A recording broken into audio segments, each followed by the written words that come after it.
반갑습니다. 우리 오늘 함께 모여서 또 예배 드립니다. 이 예배를 통해서 우리의 마음에 하나님이 주시는 기쁨이 가득하고 또 우리는 주님께 마땅한 예배를 드리는 영적인 또 새로운 시간 되기를 바랍니다.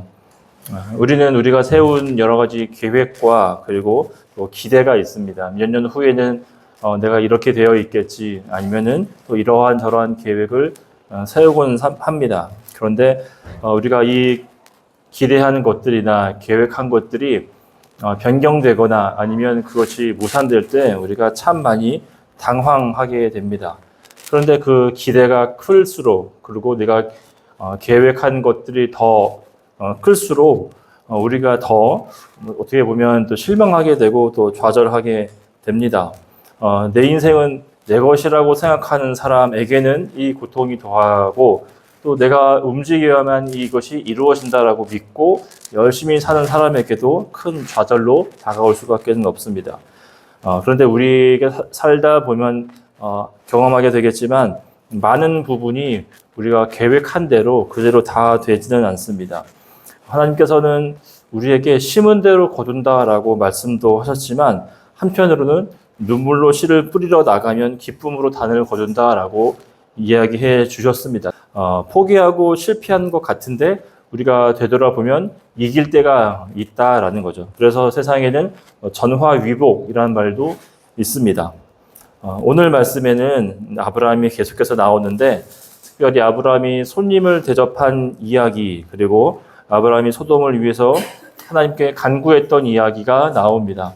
이 18장에는 크게 두 가지를 구분할 수 있는데, 오늘 읽었던 9절부터 18절은 이 두 가지 내용의 중간쯤에 해당하는 말씀입니다. 그래서 우리가 이 내용들을 생각하고 기억하면서 우리에게 주신 말씀을 잘 마음에 새기기를 바랍니다. 첫 번째 이야기가 아브라함이 손님을 대접한 이야기다라고 했습니다. 이 아브라함은 그들을 극진히 대접합니다. 어느 날 자기 동네에 왔던 이 세 사람을 잘 준비해 주고 또 식사를 먹던 그때에 그 중에 한 사람이 사라에게 내년 이맘때에 너에게 아들이 있을 것이다 라고 이야기를 합니다. 갑자기 찾아온 사람들이, 처음 보는 사람들이 밥 먹는데 갑자기 이런 이야기를 하니까 조금 이상할 수 있겠지만, 사실은 여기 이 세 사람은 그냥 세 명의 나그네가 아니라 이 세 사람은 두 명의 천사와 또 하나님께서 사람의 모습으로 오신 거예요. 그래서 1절 말씀에 보면은 여호와께서 아브라함에게 나타나시니라 이렇게 설명하고 있습니다. 그러니까 하나님께서 천사의 모습으로 나오시고 또 두 천사가 함께 지금 아브라함을 찾아온 겁니다. 그래서 우리가 이 이야기를 볼 때 이 이야기의 가장 중요한 점은, 갑자기 나그네가 왔는데 그들을 대접해 주어서 너희들도 나그네 대접을 잘 해라 이런 말을 하고 싶은 게 아니라, 더 중요한 메시지는 하나님께서 아브라함을 찾아오셔서 사라에게 아들을 줄 것을 말씀해 주셨다. 이 이야기를 우리가 핵심이라고 볼 수 있습니다. 이 두 번째 단락의 이야기는 이제 비슷합니다. 하나님께서 지금 소돔으로 이제 가게 됩니다. 두 가지 이야기가 차이점과 또 공통점이 있죠. 소돔에 간 거는 하나님께서 그 도성을 살펴보고 그 도시가 얼마나 죄가 있는지를 확인한 후에 멸망할지 안 할지를 보고, 그 다음에 그 소돔의 도시가 너무 죄악이 많았기 때문에 진멸하려고 하시는 그 이야기까지가 나옵니다. 그래서 이 두 가지의 이야기의 공통점과 차이점을 한번 살펴보도록 하겠습니다. 먼저 공통점을 볼 텐데, 첫 번째는 하나님께서 조금 더 생생한 모습으로 아브라함에게 나타나셨다는 사실입니다. 하나님이 지금까지 아브라함에게는 어떤 모습으로 나타나셨죠? 그 방법은 말씀이었습니다. 하나님이 말씀으로 아브라함에게 이런저런 말씀을 해 주셔.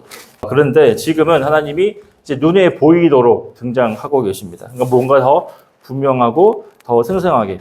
아무래도 귀로 듣는 것보다는 우리가 눈으로 보고 듣는 게 더 확실하니까 조금 더 생생하다라고 우리는 할 수 있습니다. 그리고 또 하나의 공통점이 있는데, 분명하게 우리 눈에 보이도록 나타나신 것만큼 하나님의 말씀의 성취의 임박성이 드러나고 있습니다. 예전에는 하나님이 아브라함에게 이런 말씀을 해주셨죠. 너의 아들이 있을 거고 뭐 이런 식으로 조금 이제 구체적이지 않게 좀 개념적으로 말씀하셨다면 지금은 오셔가지고 내년이라고 하는 그 시기를 말씀해 주셨고 또 지난 장에서는 그의 아들의 이름이 이삭이다라고 해 주셨어요. 그러니까 이제 1년만 딱 있으면 아들을 내 품에 안게 된다라고 이야기하신 겁니다. 그리고 소돔에 대한 이야기도 실제적인 그 심판의 집행이 지금 코앞에 와 있습니다. 그러니까 첫 번째 공통점은 이 계시가 굉장히 생생하게 다가왔고 그리고 그 계시에 대한 성취도 이제 코앞까지 다가왔다라고 하는 공통점이 있습니다. 그러면 차이점도 있는데 이 차이점은 첫 번째는 목적이 다르다라는 거예요. 자, 하나님께서 나그네의 모습으로 아브라함도 찾아오셨고 그 다음에 소돔에도 찾아가시는데 목적이 뭡니까? 아브라함 집에는 약간 소망의 소식 아닙니까? 기다려왔던 그 소식, 설레는 그 소식이 지금 왔어요. 생명의 소식을 전해주러 왔다면 하나님이 소돔에는 심판을 내리기 위해서 지금 오셨다는 거죠. 완전히 다르죠? 생명을 주는 소식을 전하러 오셨고 반대편에는 사망과 죽음, 심판과 파멸의 소식을 주러 오셨습니다. 그 다음에 두 번째는 이제 반응이 다릅니다. 그러니까 이 나그네, 하나님을 표현한 이 나그네를 본 그 반응이 조금 다릅니다. 아브라함은 나그네를 보자 그 나그네를 환대합니다. 마치 이 아브라함이 기다리고 있던 것처럼 준비하고 있던 것처럼 이 나그네를 맞이합니다. 그리고 조금 과해요. 저럴 필요까지 있나라고 싶을 정도로 많은 것들을 내어줍니다. 우리 오늘 말씀 안 읽었지만 18장 2절 3절을 보면은 뭐라 그래요? 이르되 내 주여라고 말하면서 그리고 2절에서는 그가 영접하며 몸을 땅에 굽혔다 이렇게 말하고 있죠. 조금 과해 보이지 않나요? 그냥 뭐 안녕하세요 이렇게 우리 생각에는 그렇게 해도 될 것 같은데 처음 본 나그네에게 대접하려고 나의 주여라고 말하면서 땅바닥에 딱 이렇게 엎드리는 게 조금 우리의 생각에는 많이 갔다 이상하다 생각이 들 정도입니다. 그런데 이렇게 나그네를 환대하는 것은 이 당시의 관습이었어요. 우리 동네에 처음 본 사람이 오면 일단 귀빈처럼 여기는 게 관습이었다는 것입니다. 그래서 나그네를 멸시하거나 아니면 나그네를 그냥 빈손으로 돌려보내는 것은 그 사람들에게 부끄러운 일이었습니다. 그래서 아브라함이 이렇게 엎드리며 내 주여라고 이야기한 겁니다. 그 다음에 3절에서 내 주여라고 말한 다음에 이런 말을 하죠. 내가 주께 은혜를 입었사오면 원하건대 종을 떠나가지 마시옵고 이렇게 말을 해요.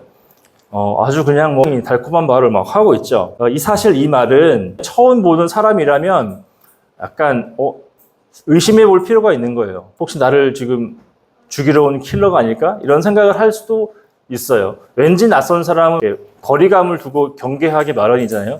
이렇게 환대하는 이유는 저 사람이 나를 해할 목적으로 왔다고 하더라도 내가 잘 대접하면 조금은 그래도 나를 봐주지 않을까라고 하는 마음도 있었다고 합니다. 그러니까 막 엎드리고 뭐 당신에게 은혜를 입었으면 내가 당신을 떠나가지 않도록 도와주세요. 뭐 이렇게 말을 하는 겁니다. 근데 사실 이 말은 내가 나쁜 사람으로 보이지 않는다면 잠깐 우리 집에 와서 식사하고 가세요. 이런 좀 정중한 표현 할 수 있어요.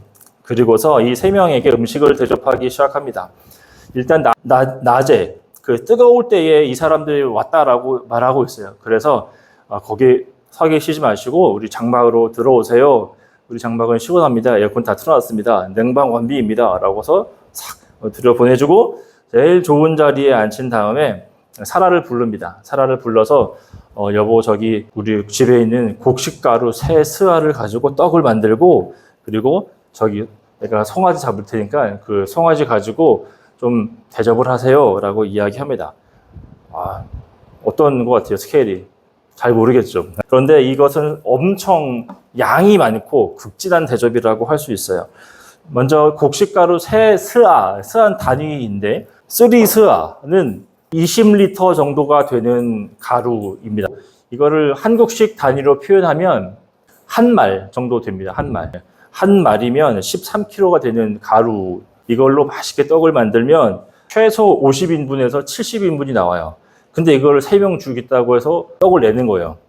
그러니까 떡도 이렇게 많이 해요. 갑자기 갓 구운 떡, 갓 만든 떡을 이제 합니다.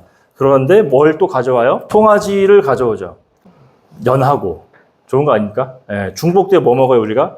패닭을 먹습니까? 아니면은 영게를 먹습니까? 영게를 먹죠. 주먹만한 작은 부드러우니까. 근데 이 송아지 요리를 만약에 집에 이렇게 우리 가족끼리 먹으려고 했던 거를 이렇게 주어도 좋아요, 나빠요? 굉장하죠. 이 3명을 먹으려고 70인분의 떡을 준비하고 소를 새로 잡습니다. 소 한 마리 먹으려면 3명 가지고 되겠어요? 안 되겠죠. 물론 뭐 소 한 마리 먹지 않았겠죠. 그 부위가 제일 좋은 거, 제일 기름지고 마블링 싹 들어간 거, 그런 거를 내놓았을 텐데 일단 소를 잡습니다. 소 잡는 게 진짜 큰일이에요. 옛날에 제가 그 할머니 집에 가면 할머니가 약간 이렇게 반가워하시면서도 좀 아까워하시는 그런 표정을 지었어요. 왜냐하면 닭을 잡아야 했기 때문에 그래요. 할머니가 토종닭을 몇 마리 키우고 있었는데 제가 가면 그때마다 이렇게 닭을 잡았거든요. 그러니까 환영의 의미이면서 좀 덜 자주 와라 이런 메시지였던 것 같은데, 닭 잡는 것도 이렇게 힘든데 처음 보는 나그네를 위해서 송아지를 딱 잡았습니다.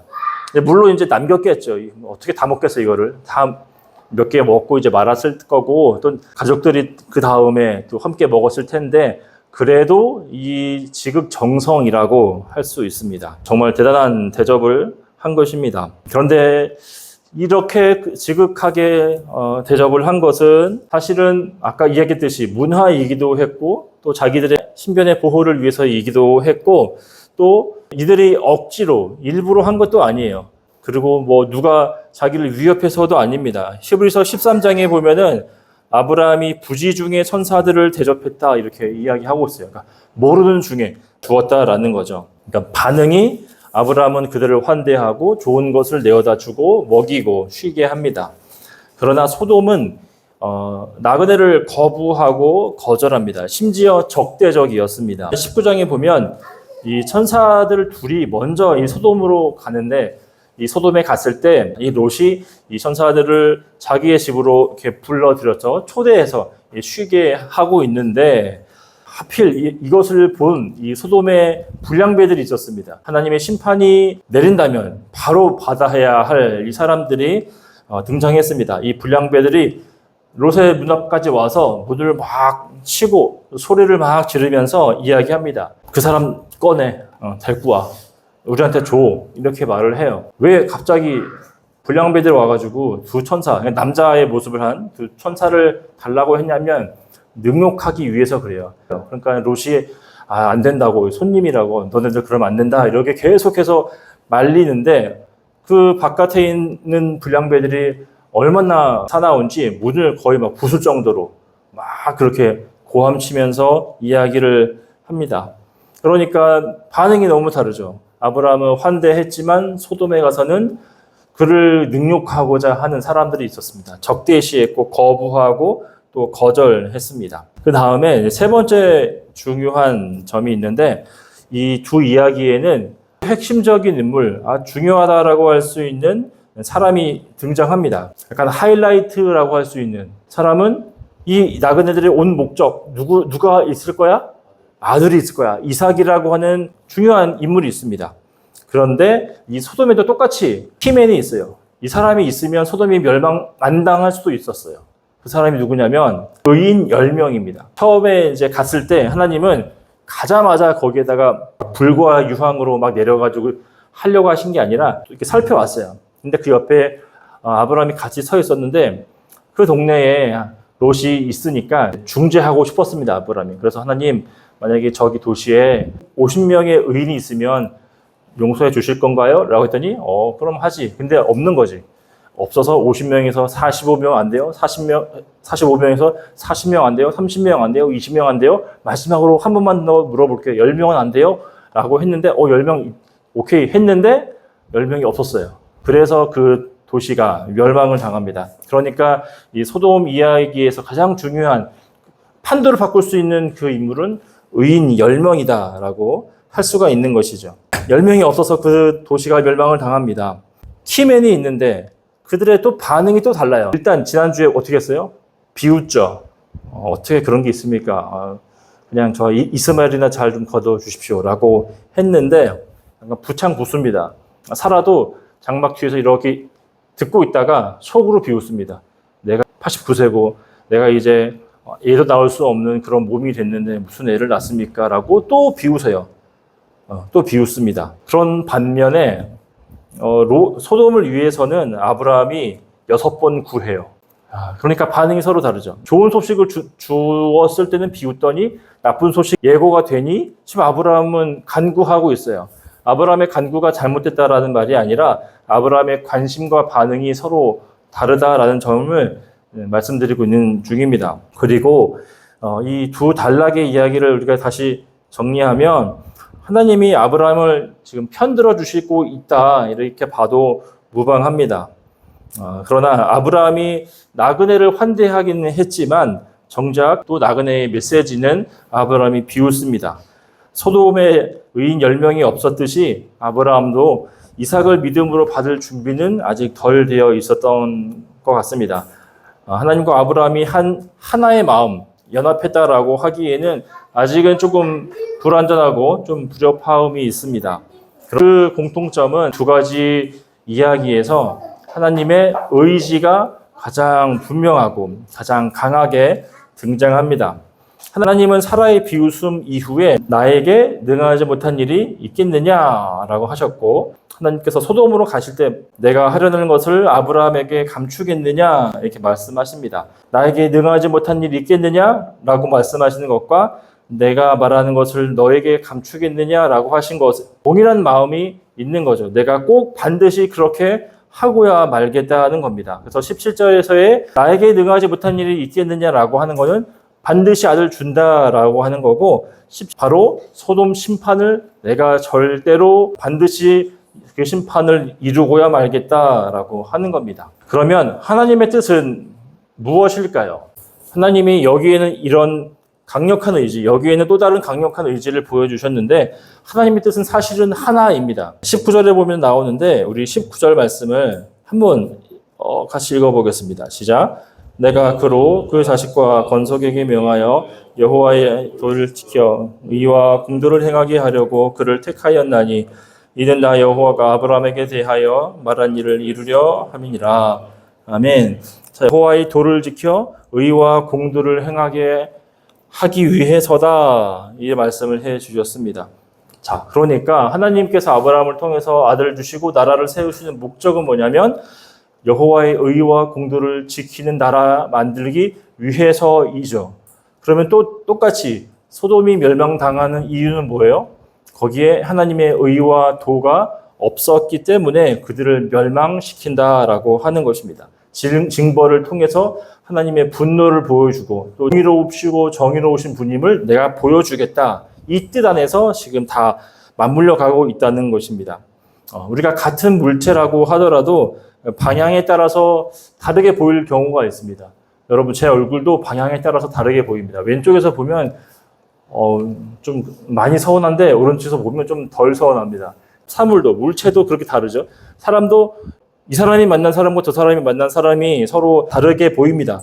그런데 하나님의 찾아오심도 아브라함에게는 희망이고 소돔에게는 절망, 이제는 끝, 어떤 그런 멸망 이렇게 말할 수 있습니다. 이 두 가지 이야기가 하나의 큰 공통점 아래에서 놓여 있고 그리고 하나님의 하심이 가장 중요한 핵심이다라고 말씀을 드렸는데 그러면 하나님이 우리에게는 어떠한 목적으로 대하시고 어떤 계획을 가지시고 기대를 가지고 계시느냐 하나님이 나를 아브라함처럼 보실까 아니면 나를 소돔처럼 보실까 이 문제가 중요하다고 할 수 있습니다.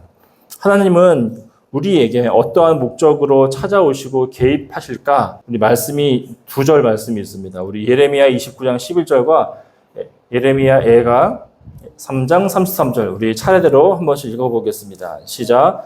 여호와의 말씀이니라 너희를 향한 나의 생각을 내가 아나니 평안이요 재앙이 아니니라 너희에게 미래와 희망을 주는 것이니라. 주께서 인생으로 고생하게 하시며 근심하게 하심은 본심이 아니시로다. 아멘. 이게 하나님의 그 깊은 마음, 두 책을 다 누가 썼어요? 예레미야와 예레미야 예가를? 네, 예레미야가 썼습니다. 예레미야는 유다의 마지막 시기에 활동했던 선지자였어요. 이 영적으로 무너진 상태다. 하나님의 심판이 지금 이제 임박한 그 상태라고 하는 것입니다. 그래서 극도로 타락하고 어쩌면 좀 돌이키기 어려울 정도로 망가진 상태가 지금 마지막 때였어요. 그래서 예레미야가 열심히 하나님의 뜻을 외칩니다. 회개해라, 돌이켜라 하는데 그들은 이제 멸망하게 됩니다. 그래서 유다가 바벨론에게 멸망을 당하게 되죠. 포로로 끌려가게 됩니다. 그런 순간이 왔는데 그럼에도 불구하고 하나님의 뜻을 회복시키는 것이었습니다. 심판이 그들에게는 전부가 아니었습니다. 하나님께서는 그들에게 정하신 포로 기간이 있다라고 그랬어요. 70년입니다. 그 70년 지나면 내가 이스라엘을 다시 회복시킬 거다라고 말씀해 주셨어요. 하나님의 본심은 여기 있죠. 그래서 우리가 소망이 있고 기대가 되는 거죠. 우리를 때리셔도, 우리에게 가져가셔도, 우리를 조금 더 긴 시간을 기다리게 만드셔도 하나님이 거기에는 교육적인 징계로서 한다는 것이죠. 사람은 감정 실리고 학대할 수 있고 괴롭힐 수 있어요. 그렇지만 하나님께서는 그렇게 하시지 않는다는 것 우리가 기억하면 좋겠습니다. 성숙한 신앙인은 또 우리가 정말 성숙한 신앙을 갖기 위해서는 내 뜻대로 안 되는 상황이 오더라도 하나님이 이 시기를 나에게 벌로 주신 게 아니다. 나를 오히려 사랑해 주셔서 온 것이다. 그의 노여움은 잠시다. 그의 평강은 우리에게 영원히 주실 것이다. 라고 믿었으면 좋겠습니다. 사실 우리가 고난 가운데 그런 마음을 품고 그 하나님을 의지하게 된다는 것 자체가 그것으로 만족스러운 것이기도 합니다. 또 우리가 발견하지 못한 신비한 뜻이 또 좋은 뜻이 담겨 있는 것이기도 합니다. 못 산다고 나는 도망치고 싶고 때로는 하나님을 원망하고 싶을 때가 많습니다. 하나님 원망하는 걸 자녀로서 할 수 있다고 생각해요. 또 우리가 고통에 연약한 사람들이니까 할 수 있습니다. 아픈 척 하지 말라고 말하는 게 참 무례한 것이 될 수도 있어요. 그렇지만 그래도 우리가 이 소망의 이야기를 붙들었으면 좋겠습니다.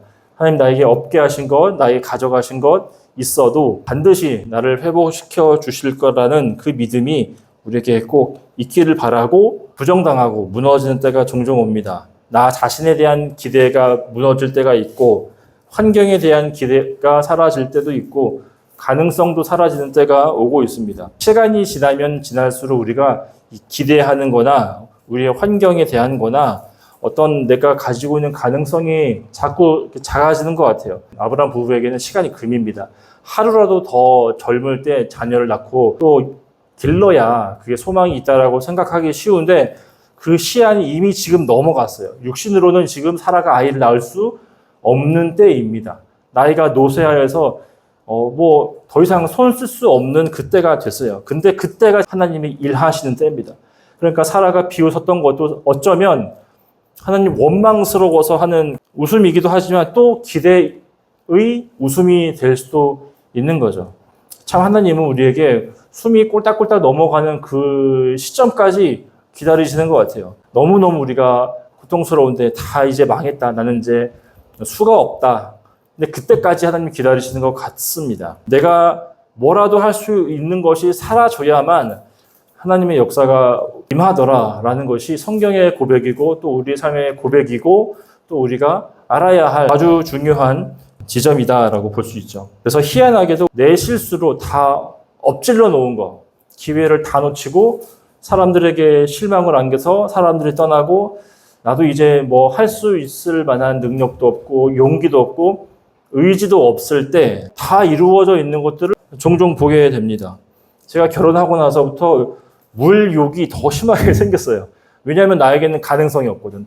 70만 전도사가 애 낳고 키울 그런 게 없더라고요. 자신이 없더라고요. 그러니까 제가 점점 더 부동산과 기타 등등에 관심을 가지게 되었는데 제 능력으로는 아무것도 이룰 수 없었는데 하나님은 저에게 필요한 것들을 그때그때마다 공급해 주셨음을 알게 되는 것 같습니다. 예기치 않은 일들이 있었고 의미 없는 시간이 우리에게 주어진다고 하더라도 그것이 가장 쓸모없는 그 시간이 우리에게는 가장 소중한 시간이 될 수 있습니다. 만약에 누군가가 제 설교를 업신여기고 듣지 않고 있다 하더라도 그 사람에게는 제가 했던 그 몇 마디가 중요하게 다가올 수 있지 않겠습니까? 그렇게 생각합니다. 그리고 그런 사례를 우리는 아브라함과 사례를 통해서 볼 수 있는 거죠. 오늘 말씀에서 또 지금까지 하나님이 언약을 이루시는 것을 보면 사실 아브라함이 한 게 있어요, 없어요? 뭐 없는 건 아니지만 크게 뭐 없는 것 같아요. 그냥 뭐 가끔 뭐 사고도 치고 뭐 아내 또 팔아먹고 뭐 이런 거 하면서 살아온 것 같습니다. 기여도로 따지면 별로 없어요. 그런데 하나님은 이 아브라함이 예수님을 예표하는 존재가 되게 해 주셨어요. 그러니까 아브라함은 자기는 그냥 뭐 잘 먹고 뭐 이렇게 살았는데 특별하게 산 게 없는데 하나님은 그가 예수님을 미리 표시하는 예표하는 존재가 되게 했어요. 우리 로운이가 축구를 엄청 잘해. 그래서 사람들이 로운이는 제2의 손흥민이야 이렇게 말하면 딱 감이 오죠. 로운이는 그 정도 급이구나 이렇게 알 수 있는데 아브라함에게 하나님이 뭐 너는 제2의 예수님이야 이 정도로 말씀하지는 않으셨지만 예수님을 나타날 수 있는 존재가 되게 해 주셨어요. 그래서 하나님은 아브라함이 선지자, 제사장, 왕의 역할을 하게 해 주셨어요. 언제 하셨지? 하나님께서는 아브라함을 콕 집어서 아브라함은 선지자야 라고 말씀해 주셨습니다. 우리 20장에 가면 나오겠지만 20장이었나? 12장이었나? 이렇습니다. 아무튼 하나님이 콕 집어서 아브라함은 선지자야 라고 말씀해 주셨고 선지자가 하는 일이 뭐였어요? 하나님의 뜻을 먼저 받아서 선포하는 사람이 선지자 아닙니까? 그것처럼 하나님이 아브라함에게만 이 선지자처럼 미래에 있을 일을 보여주시고 나타내 주셨죠. 꿈으로 말씀하시고 환상으로 음성으로 아브라함에게 말씀해 주셨습니다. 먼저 그가 선지자가 되게 해 주셨어요. 또 그는 제사장처럼 하나님과 사람 사이의 중개자 역할을 하게 했습니다. 언제? 소돔과 고모라 멸망 때. 하나님께서 의인 10명이 있으면 도시를 멸망하지 않게라고 하셨던 것처럼 중개자 역할을 계속해서 합니다. 또 왕의 역할도 했습니다. 여러분 왕은 어떤 일을 할까요? 일단 나라를 잘 다스리는 존재이기도 하지만 영토를 넓히는 그런 사람입니다. 전쟁을 통해서 나라를 넓히는 그런 사람이죠. 또 잃은 땅을 찾아오는 사람이 왕의 역할을 합니다. 근데 이 일을 했어요. 언제? 우리 저번에 14장에서 사해 동맹 그 강력한 나라가 롯이 살고 있는 그 소돔을 정복해가지고 지금 롯이 고난 속에 있다라고 했던 소식을 들었을 때 첩부작전을 벌여가지고 이 롯을 데리고 오지 않습니까? 그게 지금 왕의 일을 한 거예요. 아브라함은 그냥 되는 대로 산 건데 그가 예수님을 예표하는 존재가 될 수 있도록 일을 하신 것입니다. 네, 여러분 표정이 너무 짜맞춘다, 너무 끼워 맞춘다라고 하는 것 같은데 그럴 줄 알았습니다. 그런데 아닙니다. 아브라함이 이런 일들을 선지자, 제사장, 왕으로 볼 수 있는 일들 있잖아요. 이 일들을 굳이 성경에 넣어주신 것과 그리고 우리가 더 큰 맥락에서 볼 때에 제가 한 소리가 전혀 이단의 소리다, 뭐 헛소리다, 설교를 만들기 위해서 한 소리다라고 볼 것은 아닙니다. 아브라함이 뭐 여러 가지 일을 했잖아요. 그렇죠? 좋은 것도 나쁜 것도 다 있는데 굳이 이 세 가지를 넣으신 것도 그렇고 그리고 성경 역사를 전체적으로 조망할 때도 아브라함은 맞습니다. 예수님을 이렇게 드러내는 그런 사람의 모습을 보여줍니다. 믿음으로 받으시고 네, 넘어갔으면 좋겠습니다. 또 더 재미있는 건 이 아브라함의 모습이 우리의 구원을 설명한다라고 볼 수 있어요.